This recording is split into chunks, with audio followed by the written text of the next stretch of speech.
വിശുദ്ധ പൗലോസ്ലീഹ ഗലാത്യക്കാർക്ക് എഴുതിയ ലേഖനം അധ്യായം 5. ക്രിസ്തീയ സ്വാതന്ത്ര്യം. സ്വാതന്ത്ര്യത്തിലേക്ക് ക്രിസ്തു നമ്മെ മോചിപ്പിച്ചു. അതുകൊണ്ട് നിങ്ങൾ സ്ഥിരതയോടെ നിൽക്കുവിൻ.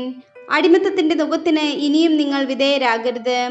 പൗലോസായ ഞാൻ നിങ്ങളോട് പറയുന്നു, നിങ്ങൾ പരിച്ഛേദനം സ്വീകരിക്കുന്നെങ്കിൽ ക്രിസ്തു നിങ്ങൾക്ക് ഒന്നിനും പ്രയോജനപ്പെടുകയില്ല.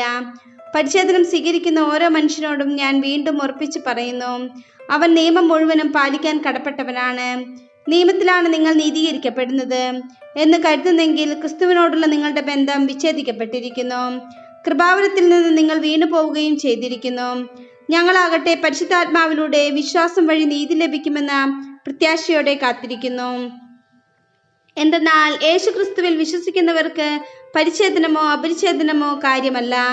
സ്നേഹത്തിലൂടെ പ്രവർത്തനനിരതമായ വിശ്വാസമാണ് സുപ്രധാനം. നിങ്ങൾ നന്നായി മുന്നേറിക്കൊണ്ടിരിക്കുന്നു. സത്യത്തെ അനുസരിക്കുന്നതിൽ നിന്ന് നിങ്ങളെ തടഞ്ഞത് ആരാണ്? ഈ പ്രേരണ ഉണ്ടായത് ഏതായാലും നിങ്ങളെ വിളിച്ചവനിൽ നിന്നല്ല. അല്പം പുളിപ്പ് മുഴുവൻ മാവിനെയും പുളിപ്പിക്കുന്നു. എൻ്റെ വീക്ഷണത്തിൽ നിന്ന് വ്യത്യസ്തമായ യാതൊന്നും നിങ്ങൾ ചിന്തിക്കുകയില്ലെന്ന് കർത്താവിൽ എനിക്ക് നിങ്ങളെക്കുറിച്ച് ഉത്തമ വിശ്വാസമുണ്ട്. നിങ്ങളിൽ അസ്വസ്ഥതയുണ്ടാക്കുന്നവൻ ആര് തന്നെയായാലും അവന് ശിക്ഷ ലഭിക്കും. എന്നാൽ സഹോദരരെ, ഞാൻ ഇനിയും പരിച്ഛേദനത്തിന് അനുകൂലമായി പ്രസംഗിക്കുന്നെങ്കിൽ എന്തിനാണ് ഞാൻ ഇപ്പോഴും പീഡിപ്പിക്കപ്പെടുന്നത്? അങ്ങനെ ഞാൻ പ്രസംഗിച്ചിരുന്നെങ്കിൽ കുരിശിന്റെ പേരിലുള്ള ഇടർച്ച ഉണ്ടാകുമായിരുന്നില്ല. നിങ്ങളെ അസ്വസ്ഥരാക്കുന്നവർ പൂർണ്ണമായും അംഗവിച്ഛേദനം ചെയ്തിരുന്നെങ്കിൽ എന്ന് ഞാൻ ആശിക്കുന്നു. സഹോദരരെ, സ്വാതന്ത്ര്യത്തിലേക്കാണ് നിങ്ങൾ വിളിക്കപ്പെട്ടിരിക്കുന്നത്. ഭൗതിക സുഖത്തിനുള്ള സ്വാതന്ത്ര്യമായി അതിനെ ഗണിക്കരുതെന്ന് മാത്രം. പ്രത്യുത സ്നേഹത്തോടുകൂടെ ദാസരെ പോലെ പരസ്പരം സേവിക്കുവേൻ. എന്തെന്നാൽ നിന്നെപ്പോലെ നിന്റെ അയൽക്കാരനെയും സ്നേഹിക്കുക എന്ന ഒരേ ഒരു കൽപ്പനയിൽ നിയമം മുഴുവനും അടങ്ങിയിരിക്കുന്നു. എന്നാൽ നിങ്ങൾ അന്യോന്യം കടിച്ചു കീറുകയും വിഴുങ്ങുകയും ചെയ്ത് പരസ്പരം നശിപ്പിക്കാതിരിക്കാൻ ശ്രദ്ധിച്ചു കൊള്ളുവേൻ. ജഡത്തിന്റെ വ്യാപാരങ്ങളും ആത്മാവിന്റെ ഫലങ്ങളും. നിങ്ങളോട് ഞാൻ പറയുന്നു, ആത്മാവിന്റെ പ്രേരണയനുസരിച്ച് വ്യാപരിക്കുവേൻ. ജഡമോഹങ്ങളെ ഒരിക്കലും തൃപ്തിപ്പെടുത്തരുത്. എന്തെന്നാൽ ജഡമോഹങ്ങൾ ആത്മാവിന് എതിരാണ്, ആത്മാവിന്റെ അഭിലാഷങ്ങൾ ജഡത്തിനും എതിരാണ്.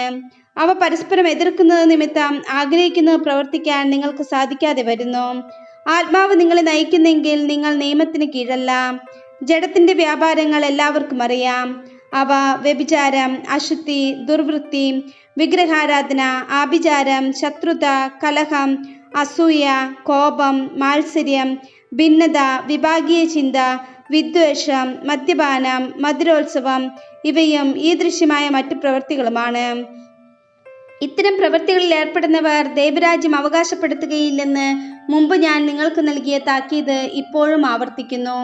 എന്നാൽ ആത്മാവിന്റെ ഫലങ്ങൾ സ്നേഹം, ആനന്ദം, സമാധാനം, ക്ഷമ, ദയ, നന്മ, വിശ്വസ്തത, സൗമ്യത, ആത്മസംയമനം ഇവയാണ്. ഇവയ്ക്കെതിരായി ഒരു നിയമവുമില്ല.